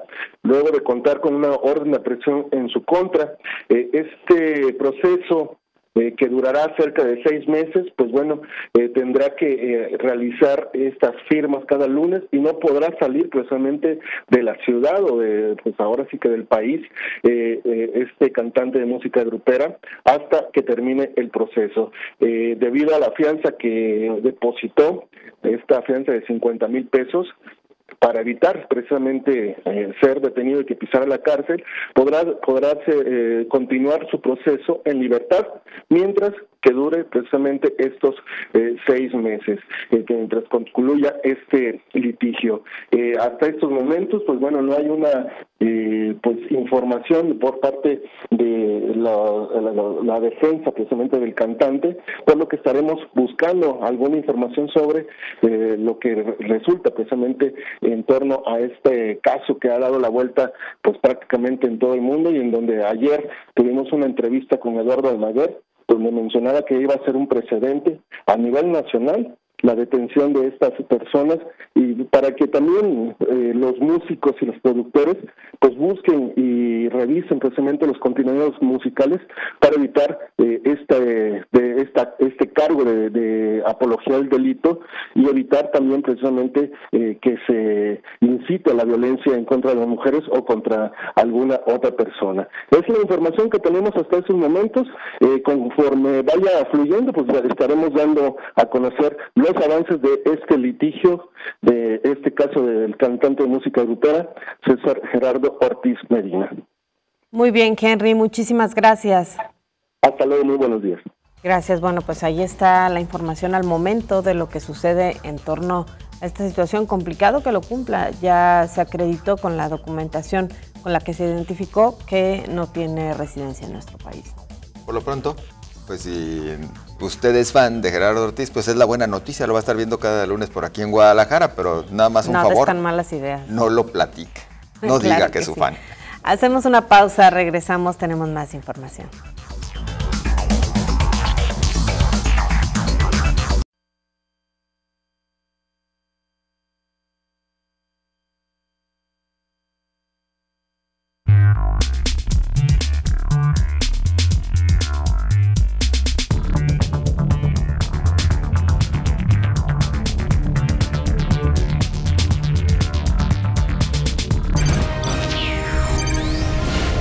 Señal directa.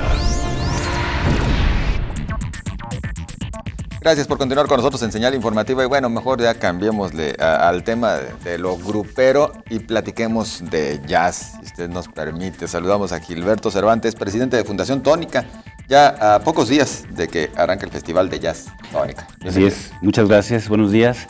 Justamente estamos a una semana, un poquito más de una semana de arrancar la edición 2016 del Jalisco Jazz Festival. 10 años de Fundación Tónica, 10 años que venimos trabajando, impulsando la música, impulsando justamente el tratar de homogeneizar de alguna manera la importancia que refleja no solo como disciplina artística esta música, sino como una oportunidad de vinculación con el respeto a las ideas, con el aprovechamiento de nuevos lazos, de fusión de culturas. Creo que eso es lo más rescatable, por supuesto, y lo que integra esta música, ¿no?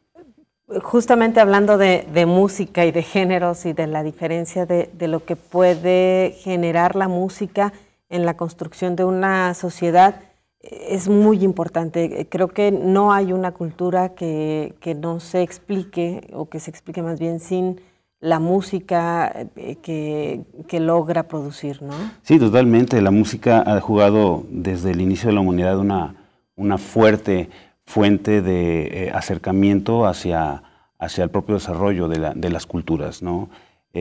La propia directora de UNESCO hace mucho hincapié que la música le puso el sonido al movimiento de los derechos civiles en Estados Unidos, y por supuesto sigue siendo una voz para millones de personas que buscan justamente ese respeto por las ideas, esa necesidad de libertad, y es lo que promueve, y difícilmente pocas músicas hacen esto, ¿no?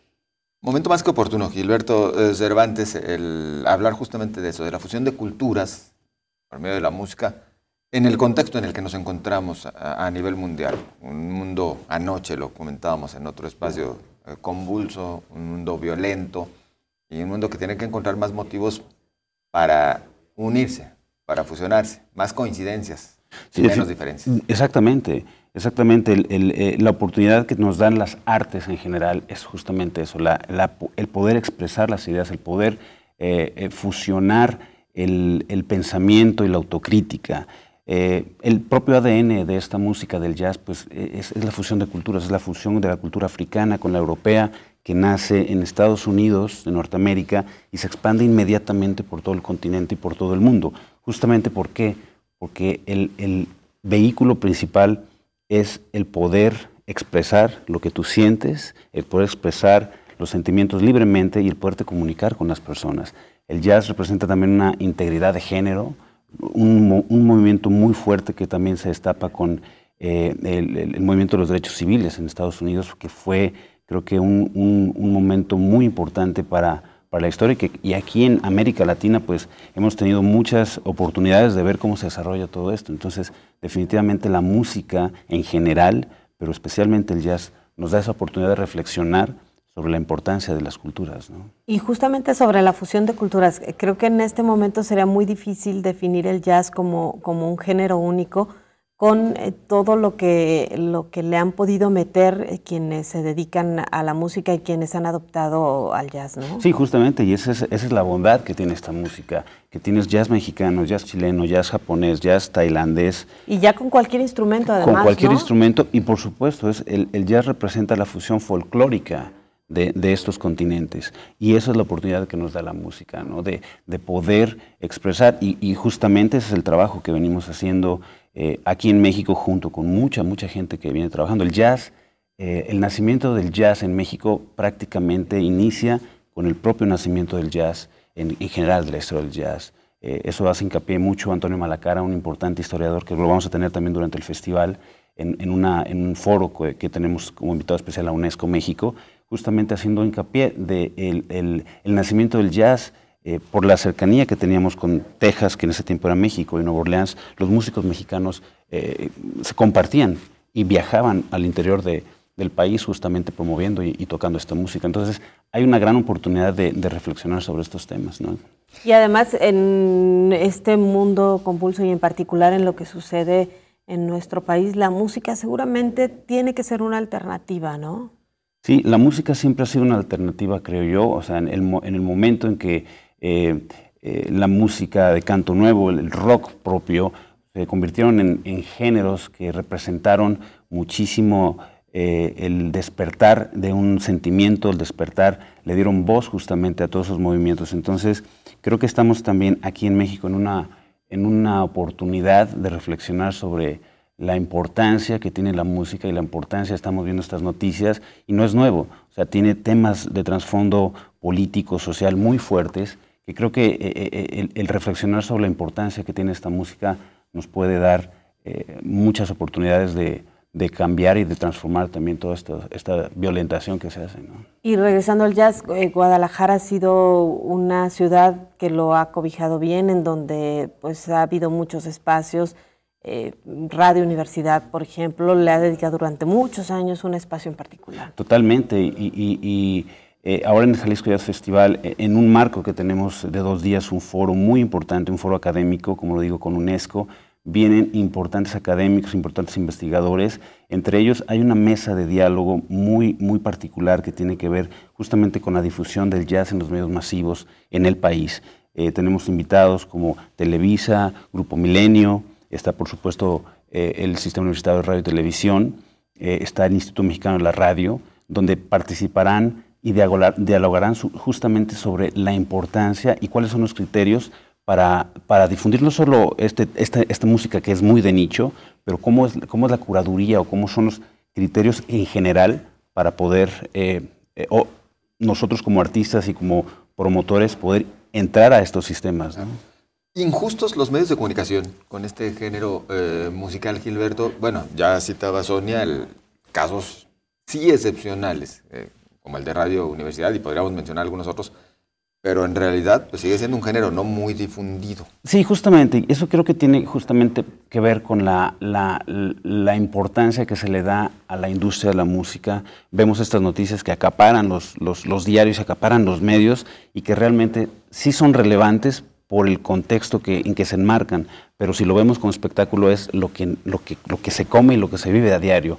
Y reflexionar sobre la importancia de otras músicas. No es que yo entiendo los grupos empresariales que tienen su lineamiento y es muy válido también, pero también hay que encontrar la manera de poderlo, nosotros como promotores, poderlo incrustar estas propuestas. Y creo que sí, de alguna manera podría parecer injusto, pero por otra parte también lo que propone este diálogo es conocer más y poder informarnos para saber cómo lograr nosotros hacer una propuesta en general como comunidad para esto, ¿no? Y además como política pública, ¿no? Porque también las autoridades de pronto vemos, o si revisamos a dónde se va, por ejemplo, el recurso destinado a cultura, la verdad es que no hay ni escuelas públicas, no hay acceso o financiamiento de becas o algún otro proyecto. Totalmente, ¿no? Justamente este foro que pretendemos que UNESCO lo tome, pueda desarrollarse en un par de años más y como es la propuesta justamente para UNESCO, que se pueda proyectar la base de una política pública con todo este contexto que tiene no solo la difusión, sino la creación y la educación en los sistemas públicos, por ejemplo. Nos encontramos con otra mesa de diálogo que vamos a tener justamente que analiza la importancia de la educación, de la música popular en estos conservatorios, en estas escuelas. Entonces, de ahí viene justamente las oportunidades que tienen que ver no solo con la educación, sino también con el tema de sustentabilidad ya como artistas desarrollando una carrera. Entonces, hay mucha información que se va a estar obteniendo dentro de este foro y pues es importante, yo creo que sigamos de cerca todo este análisis que se va a hacer. Ahí vamos a tener al director de Canal, a Gabriel Torres, acompañándonos en una de estas mesas de diálogos, también al rector Ernesto Flores Gallo, también estará por ahí. Y pues justamente agradecemos a la universidad por ser desde hace más de 25 años que un gran impulsor de esta música y pues nos da mucho gusto, ¿no? Cuéntanos más detalles del festival y además quien esté interesado en participar, ¿cómo puede conocer el programa? Claro, el programa es muy extenso, son 10 días y hay muchísimos conciertos. Yo lo que les recomiendo es visitar la página www.jaliscojazzfestival.com. Tenemos una extensión justamente este año a Puerto Vallarta. Pretendemos que el próximo año se pueda realizar nuevamente y también ir a Chapala. El nombre de Jalisco Jazz Festival tiene que ver justamente con la oportunidad que tenemos para comenzar a impulsar fuera de la zona metropolitana esto. Entonces, tenemos conciertos muy importantes. La sede principal va a ser Palco. Vamos a tener conciertos gratuitos también en el centro, en Artes Plásticas, en la Escuela de Artes Plásticas. Tenemos vías recreativas, tenemos actividades formativas que también van a ser en las instalaciones del Quad. Ahí en el centro histórico, no sé, hay cócteles, hay fiestas de inauguración, hay muchísima información y mucha diversión justamente que tiene que ver desde el lado formativo, el académico y por supuesto el escénico.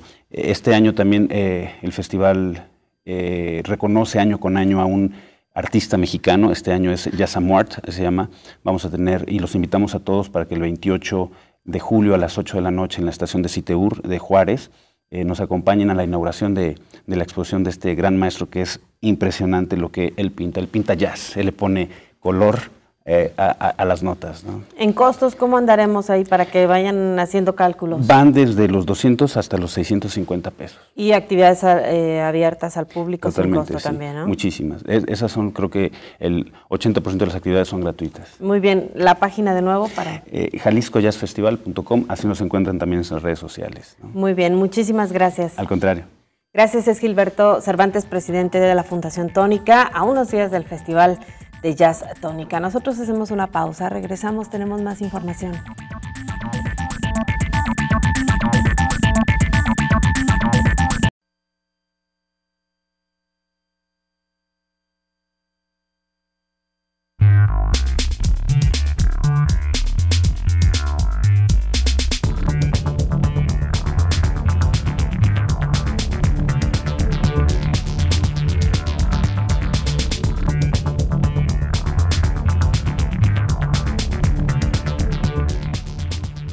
Con esta señal informativa. Bueno, dicen por ahí que son vacaciones, que huele a verano y huele a vacaciones, y en Puerto Vallarta esperan una derrama económica superior a los 450 millones de pesos durante este periodo del verano. Vamos con Brenda Montiel, que nos platica en la línea telefónica. ¿Cómo estás? Buenos días, Brenda.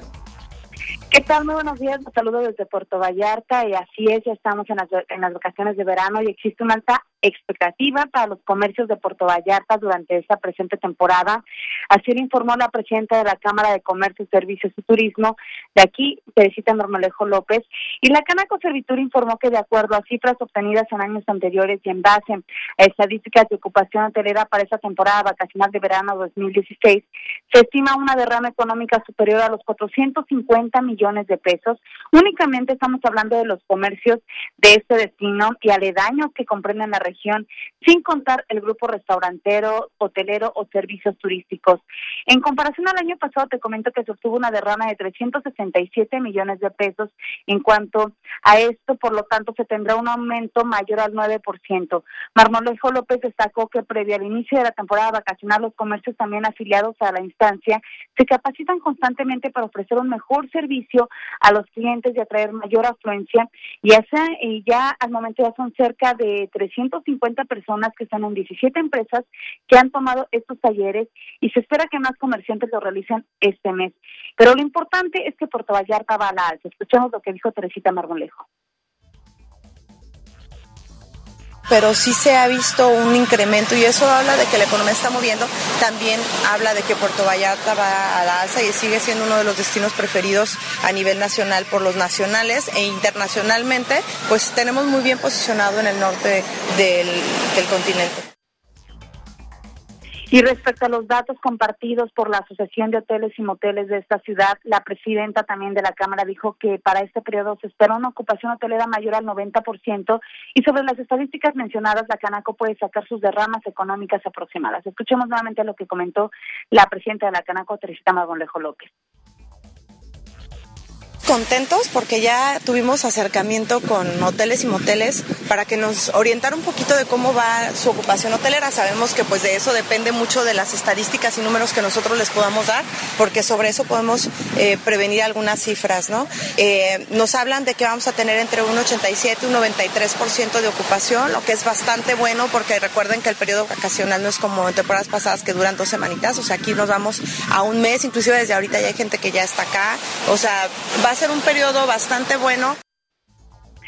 Cabe resaltar que los que dicen que se espera un 90% de ocupación hotelera son los hoteles de gran lujo, los de 5 estrellas. Sin embargo, los hoteles de 3 estrellas, ellos dicen que van a tener un 100% de ocupación hotelera, aseguran que también ya sus demandas están muy altas, por lo tanto se esperan un lleno total para lo que es esta temporada de vacaciones aquí en verano en Puerto Vallarta. Esa es la información hasta el momento.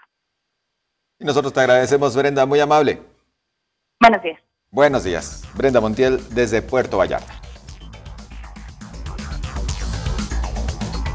Y te recordamos que en Señal Informativa tú haces noticia. Participa con nosotros a través de redes sociales, nuestras cuentas en Facebook, Señal Informativa, y en Twitter, @SEInformativa. Te invitamos también a que respondas la pregunta que te hacemos esta mañana sobre el nuevo sistema de justicia penal, las razones por las que no ha sido lo que se esperaba de él. Se comunica con nosotros Gabriela Mesa y dice: leyes y sistema obsoletos, corrupción, impunidad y falta de voluntad política. Eso es lo que considera ha sido el obstáculo para el nuevo sistema de justicia penal. Y nosotros cambiamos también de tema.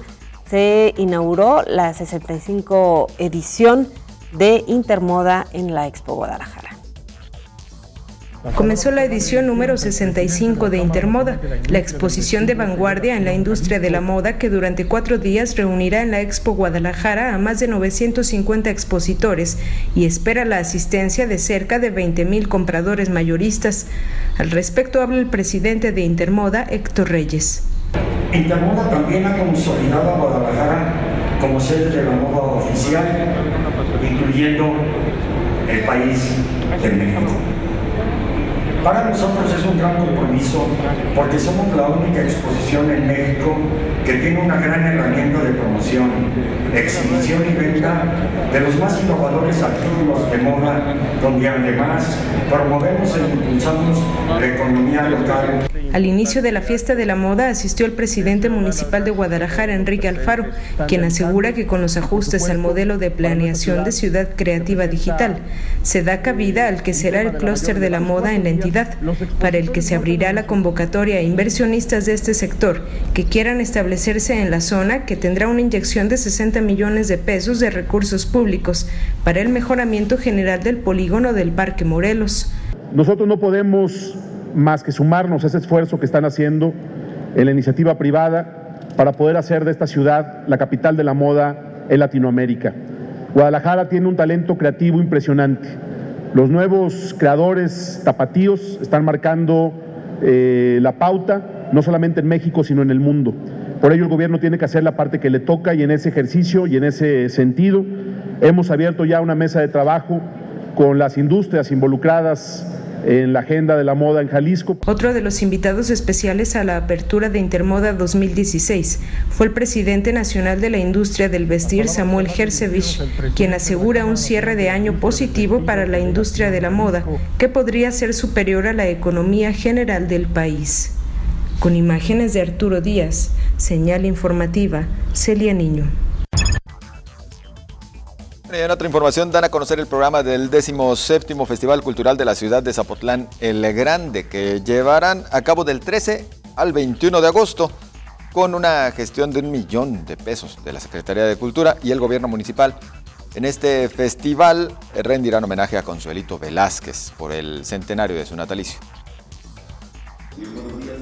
Dan a conocer el programa del 17º Festival Cultural de la ciudad de Zapotlán el Grande, que llevarán a cabo del 13 al 21 de agosto, donde música, danza, teatro y artes plásticas serán de las principales actividades a presentar. Originalmente, este festival surge para conmemorar la fundación de la ciudad. Julio César Murguía Sánchez, coordinador del Festival de la ciudad, explica el origen de la festividad. Que nace a partir de la conmemoración de la fundación hispánica de la ciudad, que se realizó en 1533. Este año sería, pues va a ser el 483 aniversario, y bueno, a partir desde el año 1999, más o menos, ya el archivo municipal realizaba conmemoración a la fundación, y a partir de ahí se comenzó a crear un festival. Anteriormente, entregaban la presea zapotlatena a personas que destacaran en el ámbito de las letras. Tiempo después, se transformó a la presea Mérito Ciudadano, que en su 17ª edición rendirá homenaje a Consuelito Velázquez debido al centenario de su natalicio, con la develación de un busto elaborado por el escultor Ramón Villalobos Castillo, mejor conocido como Tigelino, el 15 de agosto, día de la fundación de la ciudad. Para el festival, destinaron 1 millón de pesos por parte de la Secretaría de Cultura y el gobierno municipal. Murguía Sánchez detalla la obtención de recursos económicos. Hay que preparar un proyecto que tenga antecedentes, que tenga un desarrollo, un sustento, una programación para poder ser evaluada y con una posibilidad a aprobación, y se va a llegar más de 700,000 pesos al municipio para este tipo de cosas. La otra parte obviamente pues se gestiona a través del gobierno municipal, apoyo de la iniciativa privada. En el estado de Jalisco otorgaron el apoyo a 4 municipios. Zapotlán el Grande destaca con el mayor financiamiento y el 4º a nivel nacional. Serán más de 500 artistas de estados como Guanajuato, Oaxaca, Morelos, Puebla y Ciudad de México los que participarán en este festival del 3 al 21 de agosto de forma gratuita en diversos puntos de la ciudad. Algunos de los eventos a realizar son concierto del Grupo Plástico, Banda Brígido Santa María de Tlayacapan, paté de foie, espectáculo del Circo Dragón, actividades de senderismo, atletismo, entre otros. En Zapotlán el Grande, señal informativa, Isabel González. Nosotros llegamos así al final de esta emisión de Señal Informativa. Gracias por estar con nosotros. José Ángel, buen día. Buen día, Sonia. Pásela bien. Señal Informativa, periodismo con enfoque social. Una producción de Canal 44 y Red Radio Universidad de Guadalajara. Señal Informativa, la noticia donde estés.